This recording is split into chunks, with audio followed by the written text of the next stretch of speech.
अस्सलाम वालेकुम। कैसे हैं आप सब लोग?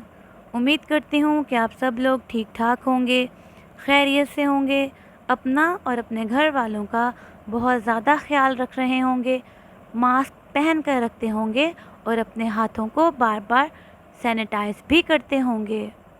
शाबाश।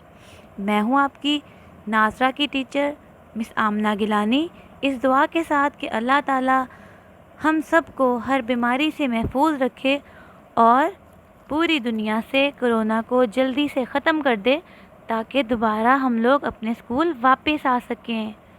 हाँ जी, और आपको पता है ना कि बच्चों की दुआ बहुत जल्दी कबूल हो जाती है, इसलिए आप लोग दुआ ज़रूर किया करें, ठीक है? चलिए जी, अब अपने सबक की तरफ आते हैं। आज का हमारा क्या काम है? आज का हमारा नाज़रा का काम है। नाज़रा का क्या काम करेंगे? हम लोग यसनल कुरान पढ़ रहे थे, तो इसके लिए क्या करना है, जल्दी से वज़ू कर लें ताकि हम इसको पढ़ना शुरू करें।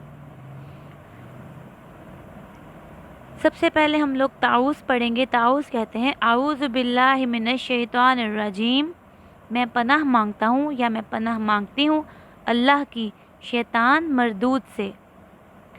उसके बाद हम लोग तस्मिया पढ़ेंगे। तस्मिया किसको कहते हैं? तस्मिया कहते हैं बिस्मिल्लाहिर्रहमानिर्रहीम को।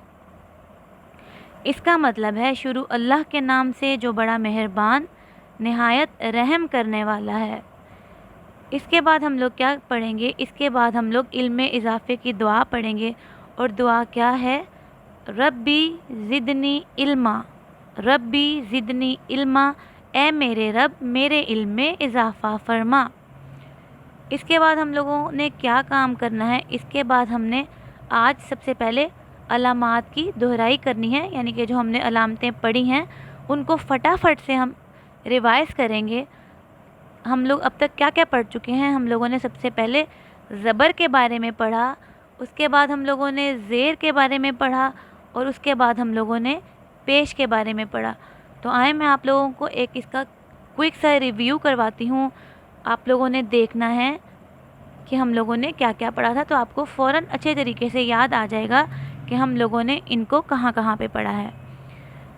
तो सबसे पहले हम लोग ज़बर का देखते हैं। ज़बर छोटी सी तिरछी लाइन को कहा जाता है जिसको हर्फ के ऊपर लगाया जाता है, ठीक है? और हमने इसको किस तरह से पढ़ा था? हमने जब इनको हरूफ के ऊपर लगाया था तो इसकी आवाज़ किस तरह से बनी थी? हमज़ा ज़बर आ, बा ज़बर बा, ता ज़बर ता, सा ज़बर सा, जिम ज़बर जा, हा ज़बर हा, खा ज़बर खा, दाल ज़बर दा। उसके बाद हम लोगों ने कायदा नंबर 2 पढ़ा था। कायदा नंबर 2 ज़ेर का कायदा। और ज़ेर किसको कहा जाता है? ज़ेर भी एक छोटी सी तिरछी लाइन को कहा जाता है। इसको हुरूफ के नीचे लगाया जाता है और इसकी आवाज़ नीचे की तरफ होती है। तो हम लोगों ने कैसे इसको पढ़ा था?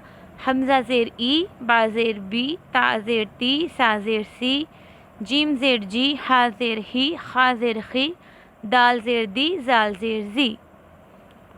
इसी तरह हमने कायदा नंबर 3 पढ़ा था। जो मश्क हमने की थी वो पेश की थी। ये कायदा नंबर 3 है। इसकी आवाज़ भी ऊपर की तरफ को उठती है और इसकी आवाज़ कुछ इस तरह से होती है। हमज़ा पेश ऊ, बा पेश बू, ता पेश तू, सा पेश सू, जीम पेश जू, हा पेश हू, खा पेश खू, दाल पेश दू, ज़ाल पेश जू।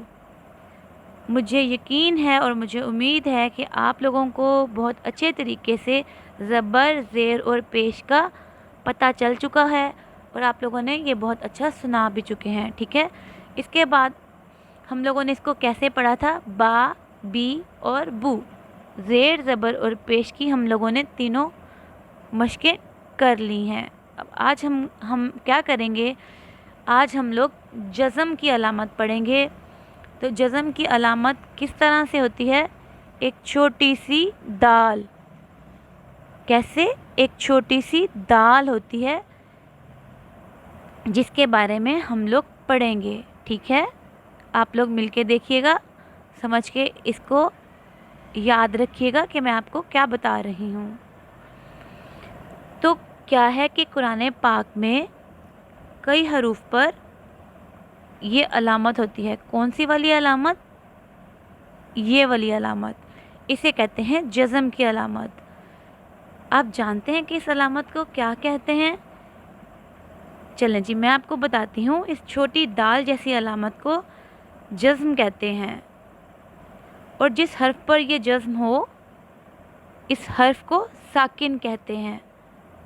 اب ہم آگے پڑھیں گے تو ہمیں اچھے طریقے سے پتہ چل جائے گا کہ ہم نے جزم کو کیسے پڑھنا ہے، اور وہ جس لفظ پہ آئے اس کو ہم نے کیسے پڑھنا ہے، ٹھیک ہے؟ آپ لوگ دیکھیے گا، غور کیجئے گا تو آپ کو پتہ چل جائے گا۔ یہ دیکھیے اب ہم اس کو پڑھتے ہیں۔ جزم کیا ہوتی ہے؟ چھوٹی سی دال کی شکل جیسی ایک علامت ہوتی ہے۔ جب اس کو کسی حرف پہ لگاتے ہیں تو اس سے اپنے پہلے والے حرف سے یہ مل جاتی ہے۔ اب آپ لوگ اسے غور سے دیکھیے گا، آپ کو پتہ چل جائے گا کہ ہم اس کو کیسے پڑھیں گے۔ یہ حمزہ ہے، حمزہ کے اوپر الف ہے۔ جب اس کو ہم اس بے سے ملائیں گے، اس کو عربی میں بے کو با کہتے ہیں، آپ لوگوں کو پتہ ہے، تو ہم اس کو کیسے پڑھیں گے آپ یہ غور کیجئے گا اور یہ دیکھیے گا۔ حمزہ زبر بے اب،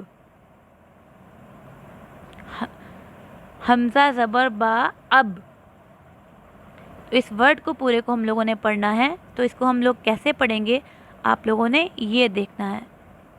اب، اب، اب، پھر سے دیکھیے، دوبارہ پڑھتی ہوں۔ حمزہ زبر با اب، حمزہ زیر با اب، حمزہ پیش با اب۔ آپ لوگوں نے اس کو ہجے سے نہیں پڑھنا، آپ لوگوں نے اس کو پورا لفظ پڑھنا ہے۔ اب، اب، اب، ات، ات، ات،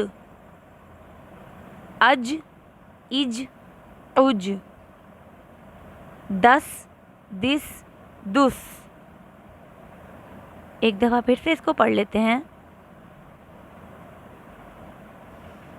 اب، اب، اب، ات، ات، ات، اج، اج، اج، دس، دس، دس۔ ٹھیک ہے؟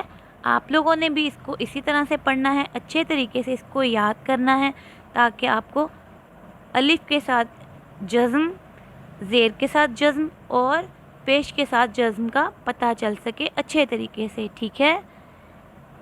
آپ لوگوں نے اس کو بہت اچھے طریقے سے یاد کرنا ہے، اس کی بار بار پریکٹس کرنی ہے، اور اس کو مجھے پھر آپ لوگوں نے سنانا بھی ہے۔ چلیے جی، اپنا بہت سا خیال رکھیے گا، مجھے بھی اپنی دعاؤں میں یاد رکھیے گا۔ ملتے ہیں اگلی ویڈیو کے ساتھ، تب تک کے لیے اللہ حافظ۔